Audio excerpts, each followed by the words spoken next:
Welcome to the next strategic move. I am Brooke Karrington. I represent the Eccles Alumni Network. We are a group of about 65 board members, and our goal is to mentor current students and collaborate and keep connections with alumni locally and throughout the world. A lot of that is done through events like this one. We've been calling these the Alumni Speaker Series. We're going to change the name to Eccles Alumni Forum because these are exchange of ideas and collaborations. And so we've got a panel here who is what I've called the dream team, and all of you have expertise as well, and so please feel free to be thinking of questions. We'll have about 15 or 20 minutes at the end of this for questions and answers, and I invite you to be thinking of a question that you would like to ask one of these three. I'll start over on the end there. That's Josh Young. He is the president of YESCO Franchising. YESCO is a fourth generation company. It's based here in Utah. They are recognizing their centennial year next year, and they are in the signing and lighting, the lighting and sign service business. They own and operate and service 102 offices throughout the U.S. and Canada. Josh is a graduate of the University of Utah David Eccles School of Business, and most recently the EMBA program. Next to him is Boyd Kezerian. Boyd is also a graduate of the University of Utah in accounting and also the EMBA program. Boyd is the CFO of Walker Edison Furniture Company. They are also based in Utah, and they are recognized as one of the 50 fastest growing companies in Utah. Boyd in 2011 joined the company as their product development director, and he was in charge of product development and sourcing and manufacturing operations throughout Asia, South America, and the US. In 2013, he was awarded, I'm going to stumble on this, the prestigious furniture design award called the Pinnacle Award, and he's been their CFO since 2014. Next to me is Dr. Todd Sanger. He is the N. Eldon Tanner Chair and Presidential Professor. He's chair of the Strategy and the Entrepreneurship and Strategy Department here at the U. He has lectured widely. He's considered an expert in his field. He's published. He's on the board of many industry journals and academic journals, and he was our professor when we were in the EMBA program. He has his undergrad in economics from Stanford University. Then he went on to UCLA for his PhD in strategy and organization, and then most recently spent 15 years as a professor at Washington University in St. Louis. So we're going to kind of divide our discussion today into kind of three sections, talking about firms and how they identify their competitive advantage in the marketplace. And then we'll go into, so how does a firm take that and move it into their growth strategy going forward, and then finally, how do they get there? So Josh, let's start with you. Talk to us a little bit about the company, and how do you identify the strengths that YESCO has that others don't? Thanks, Brooke. So YESCO, as Brooke indicated, is a sign and lighting service business that operates in the United States and Canada. We also have a manufacturing arm of our organization that manufactures signage like you see in this facility, as well as big signage in stadiums in Las Vegas and that kind of thing. And then we have a billboard operation as well.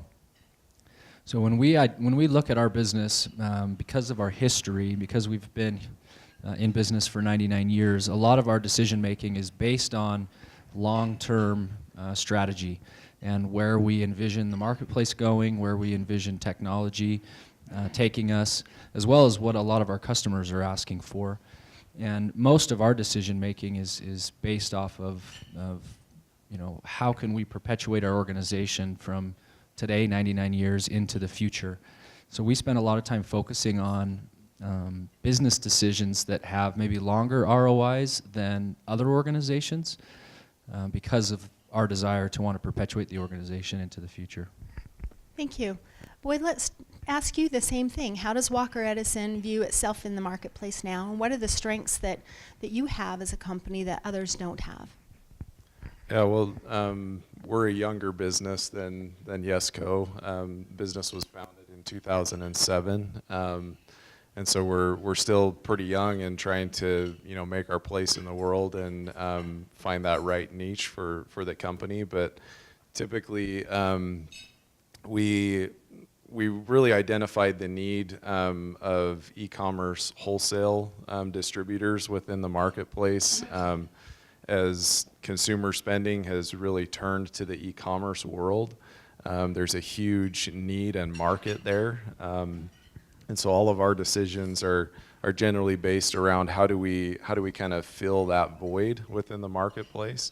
All of the major big box retailers, everybody from Amazon, Target, Walmart, Overstock, Wayfair, they're all looking for strategic partners to partner with and provide inventory and services that they can use to service their customers. Most of the big box retailers, frankly, don't know how to drop ship aside from Amazon, and so that's a strategic service that we can provide to them. And so, as Josh kind of indicated, our outlook on where we're going is we're trying to make strategic investments that build a platform and a structure that supports the e-commerce retailers. Thanks. So Todd, let's throw this to you then. So you have talked a lot about the theory of a firm and how successful companies identify their core competencies. So talk to us a little bit more about how a company goes about doing that. Thank you, Brooke. That was impressive, those introductions, all without looking at notes. I was very impressed. I think it's remarkable. 99-year history for a company is really remarkable, and what makes that so, I think, remarkable is so many companies, if they're successful, find a way to sort of develop an attractive position in an industry that makes them particularly profitable and fuels an initial sort of growth phase. But what is incredibly difficult is to sort of figure out what to do from there and to sort of constantly be able to find new paths to value creation is tremendously difficult. And so we instead see lots and lots of companies sort of emerge. The lucky ones find a path to value. They sort of develop a theory of value that works. But even among those, it's a very rare breed that then is able to sort of find a continuing path to value. That is, to find what to do next. And this capacity to sort of constantly be looking out, forecasting what's going to happen in the future, making correct forecasts, and then also having sort of the strategic courage to actually make investments that are beyond sort of investments in what you're currently doing. So you have the sort of current platform that's producing revenues for you. In the wake of that, to be able to think about the future and make further investments in this future that you see is a remarkably difficult thing for companies to do, and it's the firms that are able to do that successfully that can look back and celebrate their centennial in a few months, right? Thank you. So speaking of the centennial in a few months, Josh, you talked a little bit about that looking forward piece about being proactive in the industry and helping to formulate policy. Can you talk to us a little bit about that process and how and why YESCO is in a unique place to be doing that? So we, about 10 or 12 years ago, were looking at the spaces that we served and looking at our mission, which is to provide customers with the highest possible services in the sign and lighting business as well as quality products. And we identified a need that was being underserved across the United States and Canada, which was once signage was installed or lighting was installed, there wasn't a great solution for these customers to find repair. And so we've embarked on a journey to figure out how we could best scale our sign and lighting repair business outside of where we currently operated, which was pretty much the 11 western states, Colorado west. And it was a bit, to Todd's point, a bit daunting because we didn't really know how to best scale. There were some strategic decisions that could have been decided upon. We could have used capital, brought in some capital to do it on our own. We had dabbled with that in a couple locations east of Colorado, or we opted, as you can tell, to go down the franchise path, which provided us a mechanism to not only scale with less capital than would have been required on our own, but then to also scale at a rapid rate. And so for us, it was a leap, and it was a step that we required, and it was an identification of the opportunity within the market and an identification within our customer base that they had this need. And as we have done that, it's required us to develop structure and policy that allows us to handle different geographies, whether it be a geography that's very strict with their lighting and sign requirements, or geographies that are more flexible. And we've had to adapt as we've entered into those markets and helped our franchisees adapt so that we can then input or insert our business model that we had a lot of history with into those geographies. So that would be my kind of answer. Did that answer the question? Yeah, it's fascinating to me that you'd have that forward-looking ability to do that within, but then also be able to put it into play. And that brings me to Boyd. You've talked about the internal business intelligence platform that you guys have developed to do a lot of that internal analysis, but also to assist your consumer base. Can you talk about that? Yeah, so I think one of the strategic moves that we made early on as a company was to develop a business intelligence platform that has allowed us as managers and leaders of the organization to make intelligent decisions based on data and not on assumption. When I first joined the firm about 8-9 years ago, there was a lot of assumptions and conjecture that was being thrown around the organization. It was a very young company, and oftentimes we found that people were wrong, and it was people were just trying to make decisions quickly. The company was growing very fast. Since then, over the last 5 years, we've grown at 90+% year over year, every single year. And so the need to be able to make strategic, solid decisions very, very quickly is of utmost importance to us. And so our business intelligence platform is a platform that we've developed internally. It feeds every possible data point around our business that we can into that platform, and we are constantly developing and retooling our key performance indicators on the business as we learn more. As Todd mentioned, forecasting is extremely important, especially when you're growing as quickly as we are. A little bit of variance in your forecast or even under forecasting can cause major, major problems. And so that business intelligence platform has been a huge investment of both time and resources and capital. But we can definitely know at this point that we've returned a major return on that investment, because we continue to see the steady growth of our business and actually an accelerated growth as a result.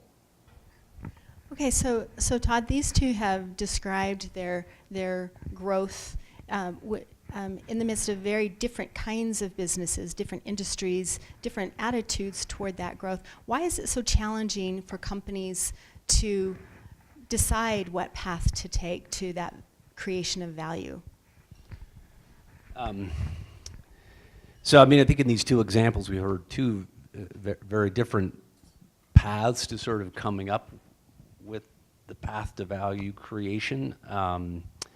Yeah, I suspect if you sort of, if we queried both of them about the range of possibilities that they could have pursued as they were contemplating growth, it's not infinite, but it's enormous, right? And so Josh talked about sort of a problem that you identified, right? I suspect there are lots and lots of problems that you see out there in the world, but what they found was a problem that they were particularly well positioned to solve, perhaps a problem that others weren't seeing in the industry, and therefore they could make strategic investments and position themselves to solve that problem more effectively than anyone else could. So this, the path here is identifying a great problem and being able to link it to sort of existing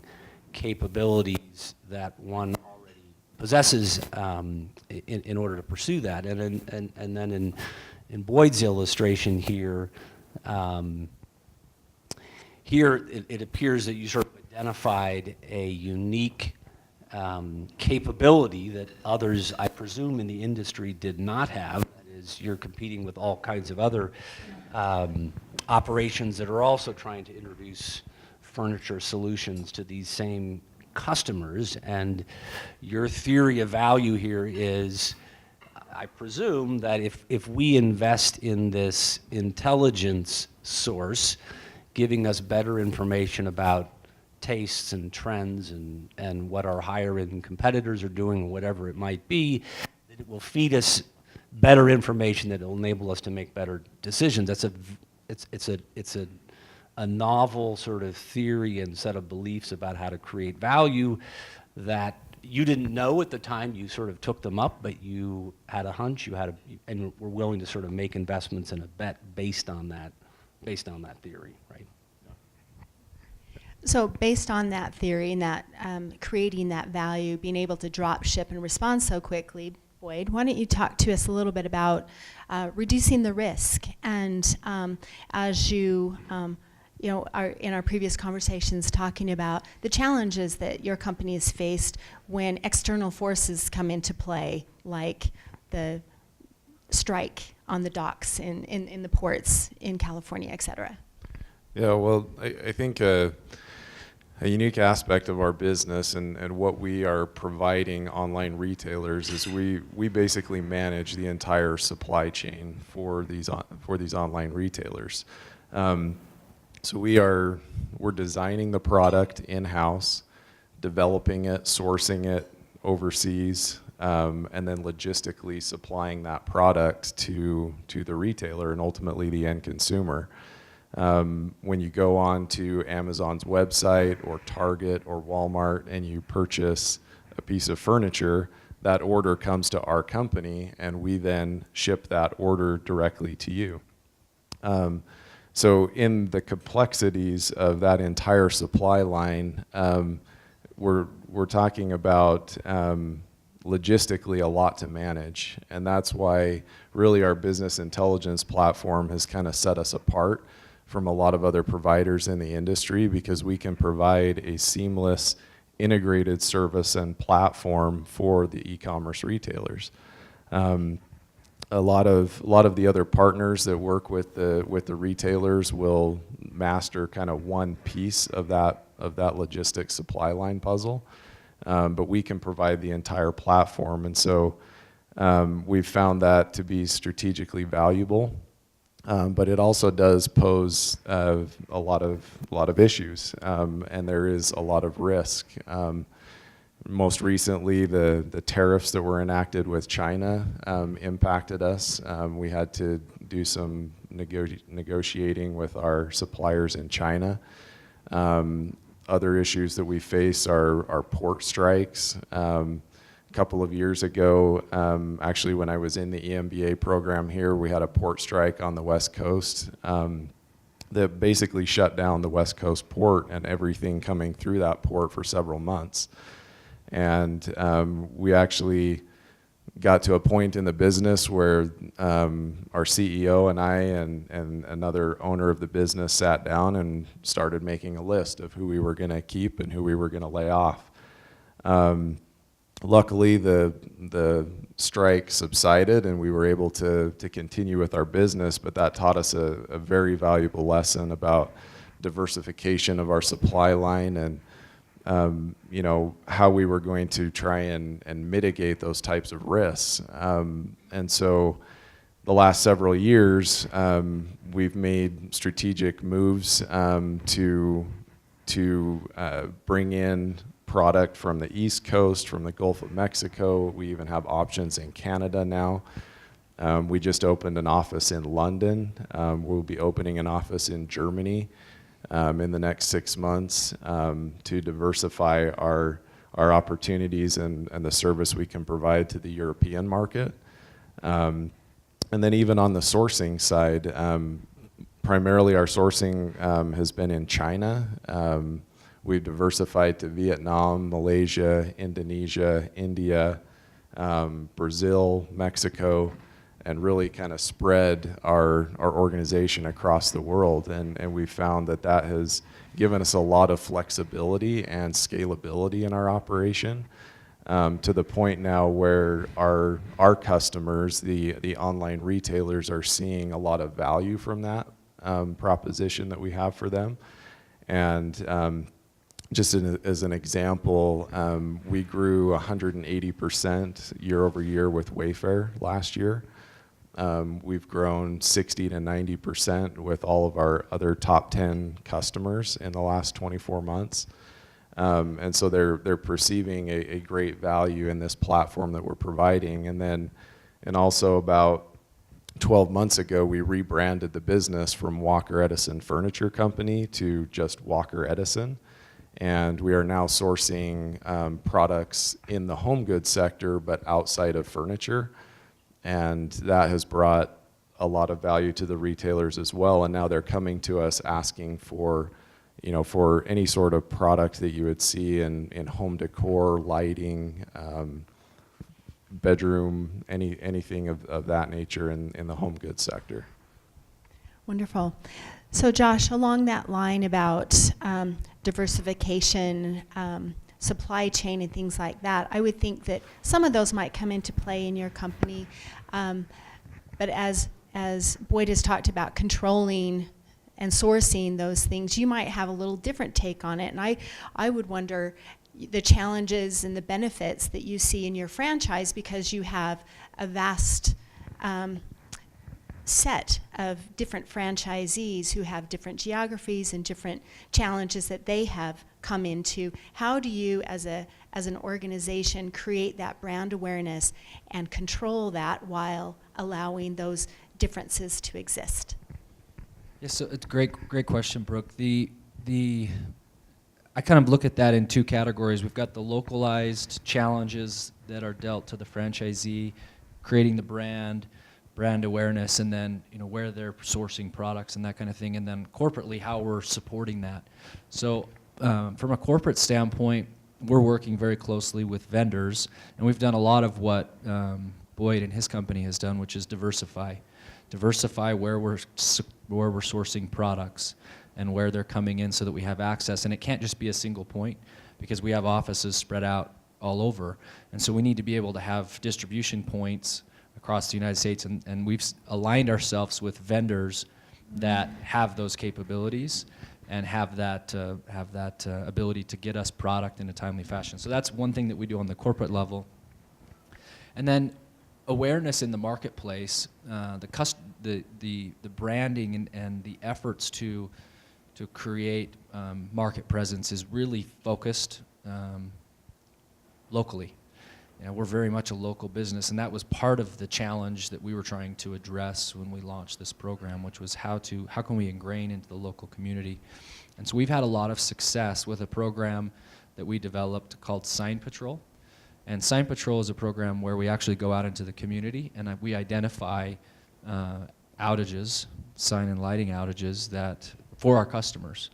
And that has really created an awareness for our brand and for the company, not only locally but then across the United States, that we're here local, people can deal with us local, but then we're also on a global level. And that's been the single number one thing that we've been able to do to increase and improve our brand locally and then globally. And it's really the core of our business model, is that driving patrol effort in the local level. And you're servicing major clients like Citibank and Starbucks and Cinemark and McDonald's and Taco Bell. And so those, do those customers require a little bit more than maybe some other, maybe one location business? Yeah, so the national brands, as we refer to them, are a little bit different of an animal. They want to deal with a single point of contact. They don't want to be touched by every one of our local offices, but yet we can leverage our patrol effort and our sales effort locally to determine what's going on for that customer. And so the same principles apply if you're dealing with a mom and pop in a geography as a national vendor like a Bank of America, for example. And we've set up our system such that if we identify an outage at a Bank of America in Cincinnati, that's flagged, comes into our national system and to our national team so that they can deal directly with the individuals that can make that decision, maybe for that geography or for the United States. And as far as they're concerned, they're just dealing with a single point rather than 102 other little offices. And so that's been one additional way we've solved a need for a national brand that otherwise isn't solved for them. Perfect. So Todd, you talked about as companies grow and expand, a filter that is required or beneficial to not try to be all things to all people and maintain the core competencies, what got them there. Talk to us a little bit about that. Okay. Well, I love hearing these kinds of case stories, in part because, at least as I listen to them, I'm thinking about the theory of value that's behind these stories that are all very, very unique, and not just unique from one another, but they're unique presumably in their industry. And that so much of sort of strategy and sort of thinking about this path to growth is playing out in people's heads with very, very different ideas about how to move forward, and then they're making bets based on these beliefs that they have about how the industry works.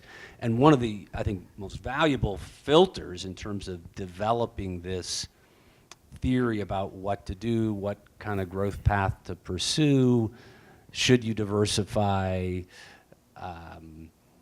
should you franchise, whatever the particular question is thinking very, very carefully about, what is the set of capabilities or competencies that we distinctly possess as a firm, or that we think we could develop, right? In some cases, it wasn't like this company, Walker Edison, was born with a business intelligence unit, but rather they had a theory that said, hey, we're looking at our competitors out here, no one else has this capability. If we develop that capability and become better at it than anybody else, that we really think it will be tremendously valuable. So thinking, I think, very carefully about what it is that you do so well as you filter through the problems that you might solve, or thinking very carefully about what capabilities that you could develop that no one else possesses that would remain distinctive and unique and would enable you to pursue problems that no one else can effectively solve. I assume that this business intelligence capability allows you to solve problems for, Target and Wayfair and Overstock that they just can't solve them themselves. And so thinking about that capability, either aspirationally or something that you already possess, I think is a key starting point for strategy and growth strategies. Excellent. So Josh, let's go to you're looking into the future, as Todd's talked about, and adding those core competencies with the additional, like your lighting patrol. I'm sorry, I forget what you've called it, but adding that value to your customers. How do you rein in the growth? How do you build the growth that doesn't abandon the things that got you there? How do you look to the future and plan for that growth? So as we look to the future and plan for growth, it's a very strategic plan. We know the model, and we can take that model and plug it into various geographies around the United States, various cities. What is essential for us as a part of that overall plan and strategy is the people, and having the right individuals in the positions to be able to help us scale and grow. And so as I look into the future for our organization on the Sight and Lighting Service side, we've got pockets across the United States and Canada that aren't filled yet, that have a need that still needs to be addressed. And we're working diligently to insert offices into those locations. And while we work on that, we're working with our offices and focusing with them on very important key indicators. And I think in any business, it's sometimes easy as you get going day in and day out to forget what's gotten you there. And we have on our service business 8 really simple key metrics that if we're generating this specific number of patrols per night, we're calling this number of times per day, we're closing this number of jobs, we're invoicing this number of customers, and we're generating this amount of revenue. And if we can ingrain into our offices, and it's a journey, every day is a unique day, but if we can ingrain into our offices to rinse, wash, and repeat that model, then long term we see a lot of really great things to come for our service business and our organization. And so it requires that diligence to hold to the model, but at the same time not be naive to think that around us the world isn't changing and we might need to adjust and tweak. And so as we do that, we need to, as we insert new locations, we need to make sure we're evaluating the success of our offices and listening to what they have to say in from a local geography standpoint so that we can adapt. Because if somebody's experiencing it in Cincinnati, there's a high likelihood that we're experiencing it in Southern California. And so this sharing has also become an important component of our long-term strategy and growth. So boy, the same thing to you. So as you as a very fast-paced growth model company, how do you rein in that growth, and how do you be very deliberate in what your next move is? Well, I think Josh said it perfectly. Really creating a culture of focus is very important. As we've developed our intelligence platform, as with any intelligence platform, there's propensity for data overload. And so it's really identifying and focusing on those things that as Josh said, that have made you what you are. Also with a fast-paced growth business as we are, we've taken on outside capital several times. We've recapitalized the business 4 or 5 times in the last 3 years in order to keep up with the growth.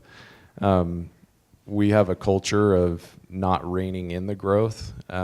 We go after everything that we can. But that does require focus, it requires strategy, it requires decision making that is data driven.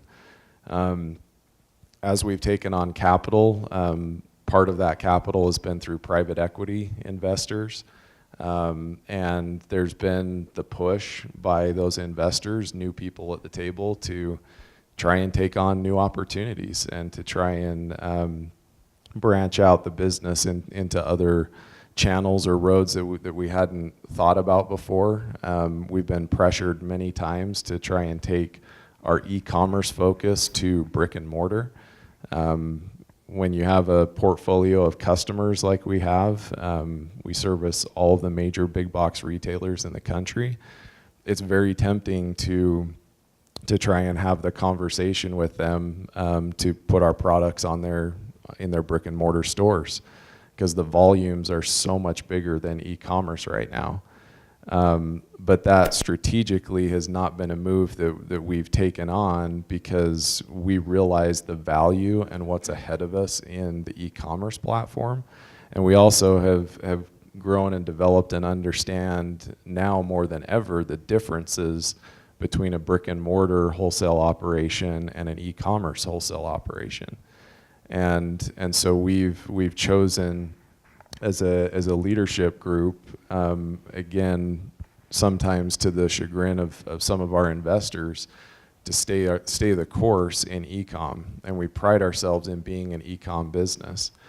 And really the value for us is in the results, and the results show that we can grow a quick business in the e-commerce channel. But again, I would say it takes that focus, that culture of focus that has to bleed through the entire organization.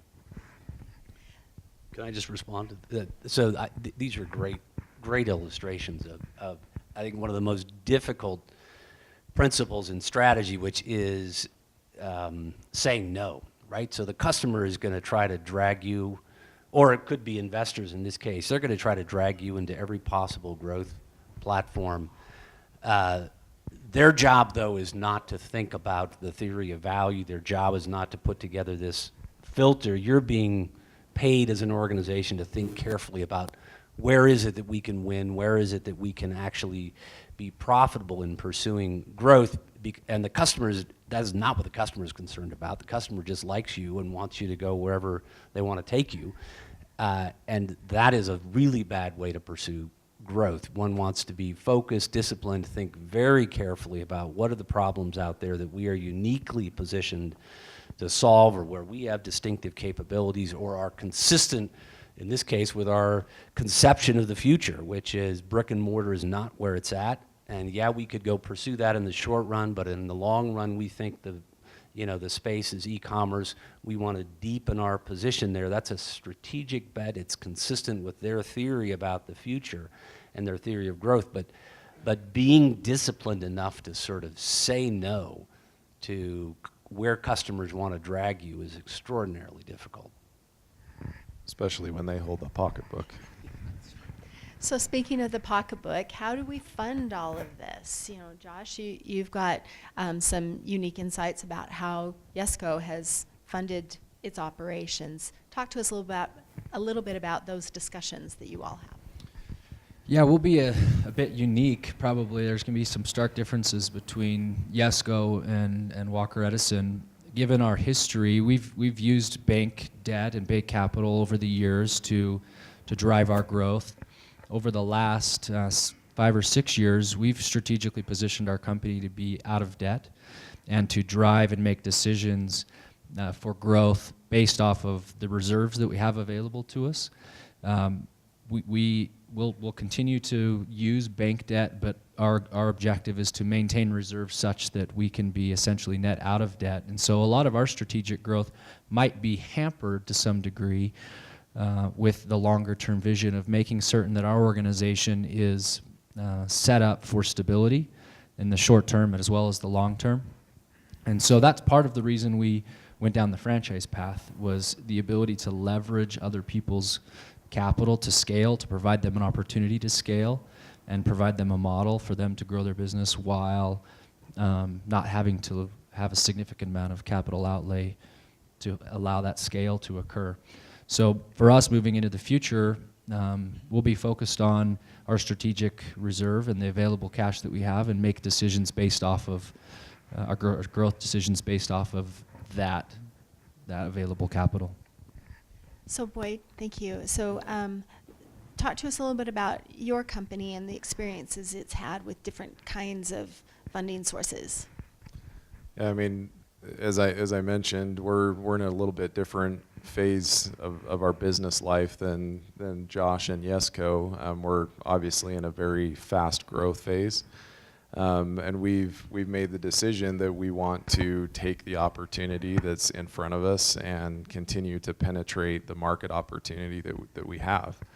And so we've taken on the responsibility as owners of the business to to, I guess, realize that risk, we've taken on outside investment. We use traditional bank lenders. We've used mezzanine debt, different types of unitranche debt, everything in the world of private equity. We've kind of gone the rounds, but really I think our decisions have always been focused on what do we get for that debt, and what's the opportunity by taking on that risk and that leverage for the organization. Every time we go out and lever the business, we have a highly profitable business, which makes it somewhat easier to go out and get growth capital. But the question is always how much and how long do we hold that growth capital, and what's essentially the plan to repay that. And so we have a very stringent plan in place that guides those decisions. Our goal is to be like YESCO at some point. Once we feel like that we've taken advantage of the market opportunity that's in front of us, we want to be able to kind of pull back those levers and de-lever the business. But that takes a constant watchful eye on the market, understanding where we are in our growth pattern, and again, being very regimented and strategic in how much and for how long we take on those different investments. We made a strategic decision early on because of what we felt like was great value in the business that we were building, to not go the equity route. We went strictly debt, and I'm proud to say that was a very, very smart decision for us. We've held off as long as we could before we went the private equity route of raising capital, and it's paid huge dividends for us as ownership and for the rest of our employees and everyone in the organization.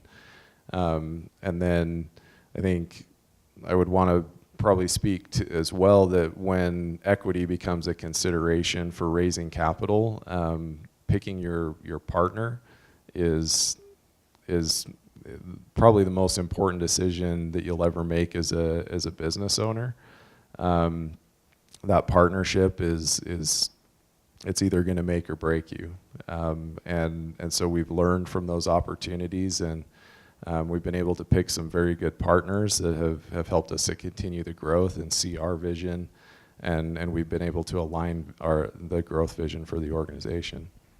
Thank you. Can I just make one more comment, Brooke? Yes, please. So, as we look at our long-term strategy for growth, we want to avoid becoming stale, and we want to avoid losing the sight of opportunities that might exist. So we're very pro growth and pro scale, with somewhat constrained or limited based off of the available cash that we have from our operating businesses. So we actually instituted an investment committee, and they're encouraged that part of the culture of that investment committee is to bring ideas, bring investment opportunities to that group that would align with our business, or maybe be completely outside of the scope of our business. And that group is guided by some key principles that allow us to filter through ideas and filter through investment opportunities.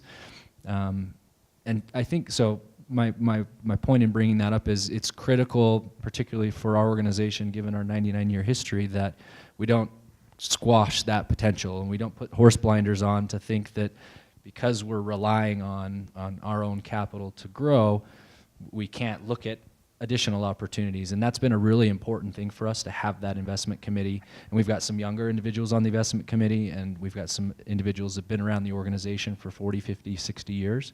And so you bring those and marry those two, and it really provides a great dynamic for future opportunity. You see some interesting sort of contrast here in terms of the financing models that are in both of these companies. One a sort of much more of a family-owned company, investors therefore who have much of their wealth in that family business. risk appetite lower. Initially, when you were privately owned, you might also be, you would think you'd be conservative. You took on a lot of debt, which is a very, very risky kind of move, but you saw an enormous opportunity. You've taken on new equity investors who are also probably pushing you to be very aggressive. Your challenge is as a private firm, family owned, is how do you sort of keep the growth appetite going, and you've been very deliberate about how you go about that and keep the organization hungry and focused on growth, because that's your challenge. A firm like that, the tendency is to sort of draw back, be conservative. We like the cash flow.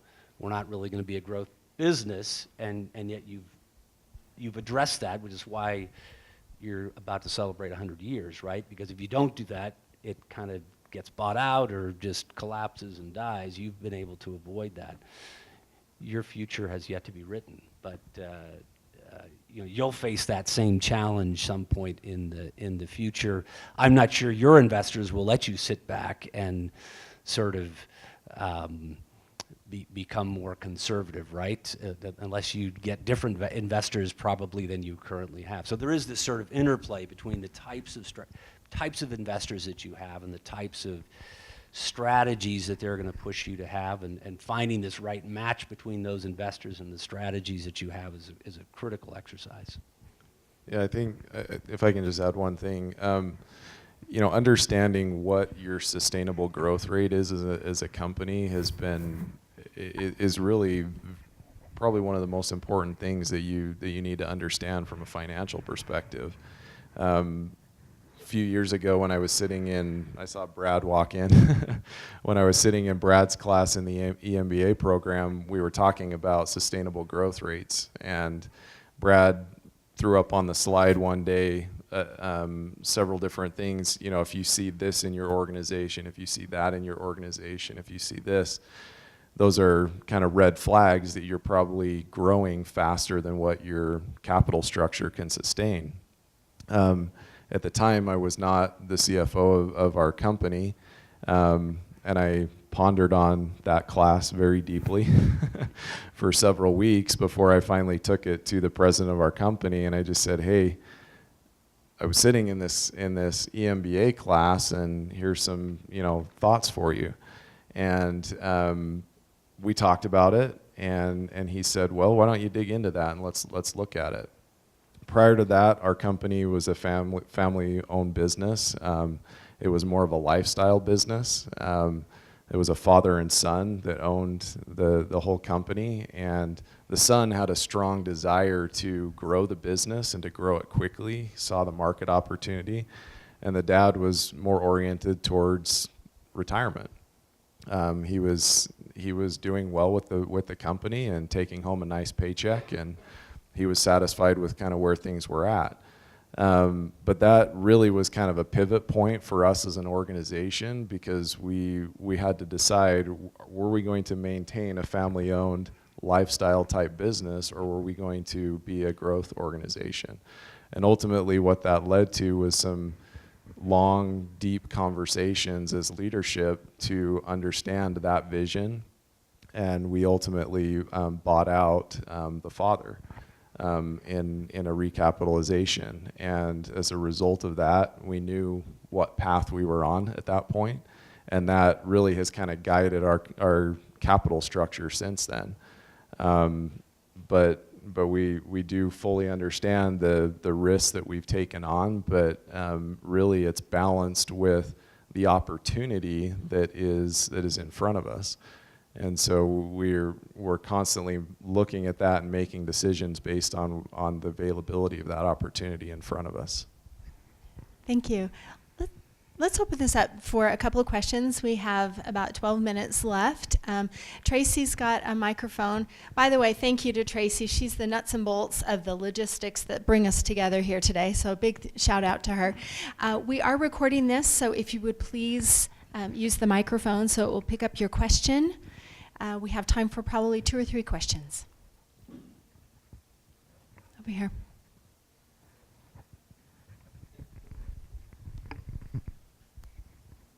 when you guys talked about your diversification strategy and you revamped your supply chain, were you able to maintain, first of all, were you able to maintain your margins as you did that and diversified your suppliers? And second, if not, what was the trade-off that you were willing to take versus diversification versus gross margin on your product? Yeah, so we actually were able to expand our margins as we did that, as we diversified. We were highly concentrated at the time, and diversifying gave us the ability to, to quote other service providers, other lanes and channels to move the product.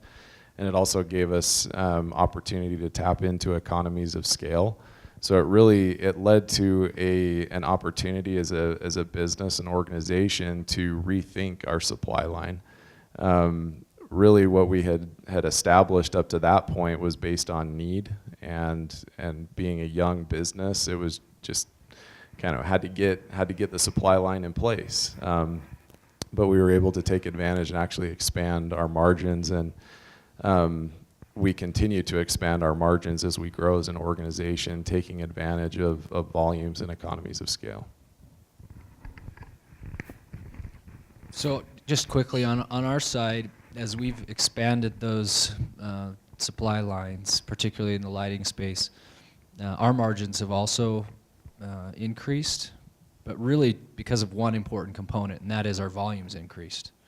And so when we sit down with vendors and have discussions about pricing and our volume, because of our scale and growth year over year, we're negotiating down rather than up, and in some cases putting in thresholds where if we hit specific marks throughout the year, we get additional kickbacks back. And that would probably only work if we were in that scale mode. If we weren't in that scale mode, it'd probably be a bit of a different scenario for us, particularly because we have to rely on so many geographies to get us the product. But I would say too, just to add to that, that it goes back to data. You have to know what you're negotiating, and so having that data around those decisions is important. I have a question for Boyd. The name Walker Edison doesn't sound like an e-commerce giant to me. So I guess those are the founders, probably. Sounds a little bit more like a law firm to me.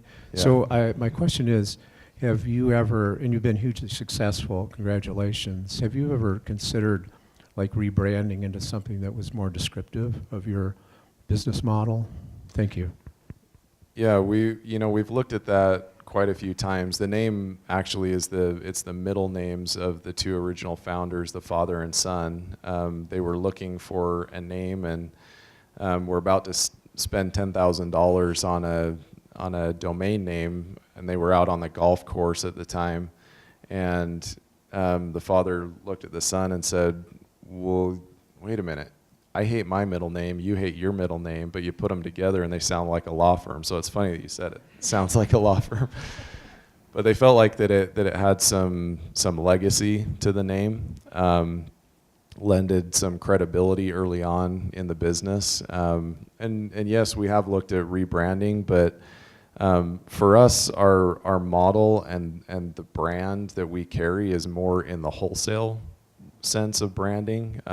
Our brand is not generally seen by the end consumer except for when they actually receive the package. They're not going onto Amazon to buy a Walker Edison product or Target or so forth. And so we've established our name in the industry with the retailers, and so that's kind of how we're going to keep it for now. My question is for Josh. As Brooke mentioned that YESCO has some big name customers nationwide, such as McDonald's or Starbucks.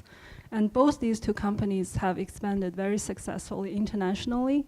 So my question is, have you thought about follow these companies to diversify to other areas such as Asia or China, and to take advantage of the relationship that you have already established with them?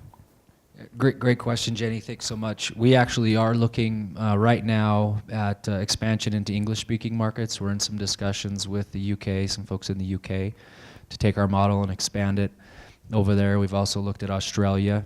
And so we're focused on those two markets right now with plans to look into the future. What's interesting about those large brands, like a McDonald's, for example, when they go overseas, their model differs dramatically. And in some cases, they might be franchised wholly to a large organization that owns all of the locations, or they might be broken up into different areas. And so the plan will be, once we get in and we have a foothold with a model in that specific country, then we'll leverage the relationships for introductions to the said customer to be able to expand those service opportunities with them. But it will require first getting into the country and being able to have that model working before we could start developing those relationships. Thanks. I think we're about out of time, so maybe we can follow up with some questions afterwards. Thank you all for being here today. We are going to be announcing the Artificial Intelligence Forum, and that will be in June. And that's definitely a not miss event. Same format as this, and then We'll be robots.